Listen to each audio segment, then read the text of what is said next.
Over the last several years, it's become very commonplace for athletes to make political statements, to make comments about hot-button political issues, regardless of how divisive it may or may not be to normal people. However, for the mainstream media, they're perfectly okay with athletes speaking out anytime they possibly can, as long as they're putting out the right message. And of course, that's anti-Trump, it's anti-conservative, it's anti-right-wing, whatever it may be. If athletes come out there and praise Joe Biden while slamming Donald Trump, they're all okay with that, but it's not usually okay if it's the other way around. Well, Chiefs kicker Harrison Butker has been very upfront about his faith, about how important his Catholic faith is to him. We've talked about it on this channel before.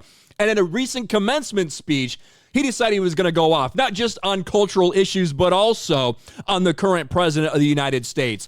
Kansas City Chiefs star rips delusional President Biden. You can see here on Outkick, Harrison Butker rips Biden, takes shot at Pride Month, lips up homemakers in epic speech. And there's a lot of clips that have been and will probably continue to come out from this, but the one that we're probably going to focus on today is when he talks specifically about Joe Biden. We've begun commencement season around the country with colleges celebrating class of 2024 in graduation ceremonies that typically include encouraging commencement speeches. And that's where we pick up Harrison Butker. Saturday was also a great day for Butker, who delivered the commencement address at Benedictine College, a liberal arts institution in Kansas overlooking the Missouri River. And let's just get a little bit of sample of this from Harrison Butker. There's Danny DeArbina right here. He's the one that's clipping a lot of this out, that's getting a lot of play on Twitter right now. Let's listen. Bad policies and poor leadership have negatively impacted major life issues. Things like abortion, IVF, surrogacy, euthanasia, as well as a growing support for degenerate cultural values in media, all stem from the pervasiveness of disorder. Our own nation is led by a man who publicly and proudly proclaims his Catholic faith, but at the same time is delusional enough to make the sign of the cross during a pro-abortion rally. He has been... There it is, direct call out of the delusional President Biden. And to be honest, that's obviously not the only thing that makes him delusional, but let's continue on. Been so vocal in his support for the murder of innocent babies that I'm sure to many people, it appears that you can be both Catholic and pro-choice. He is not alone. From the man behind the COVID lockdowns to the people pushing dangerous gender ideologies onto the youth of America, they all have a glaring thing in common. They are Catholic.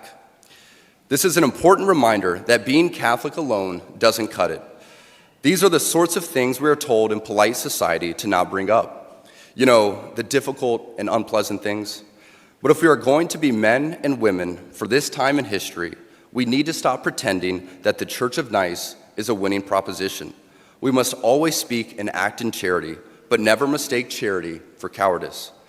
It is safe to say that over the past few years, I've gained quite the reputation for speaking my mind. I never envisioned myself nor wanted to have this sort of a platform, but God has given it to me, so I have no other choice but to embrace it and preach more hard truths about accepting your lane and staying in it.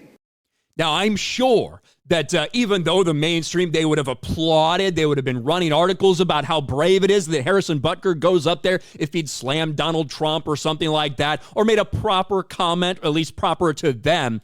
I don't think it's going to be exactly that way now. The mainstream media's attacked Harrison Butker before for expressing his opinions, just like they encourage all these other athletes to do on the other side of the aisle. I imagine there's going to be a lot of pushback on him, as there has been before. It was not the only thing in the speech. He talked again about other things in culture. He talked specifically about telling men to be unapologetic in their masculinity. Things that the mainstream media probably doesn't want preached out there, if I just had to guess. But no, shout out to Harrison Butker, who making headlines again for speaking his mind, and not in the way the mainstream media would want him to. What do you guys think about this? Let me know in the comments section below. Smash a like button, subscribe to the channel, ring the bell for notifications, share this video out there, and I'll talk to you later.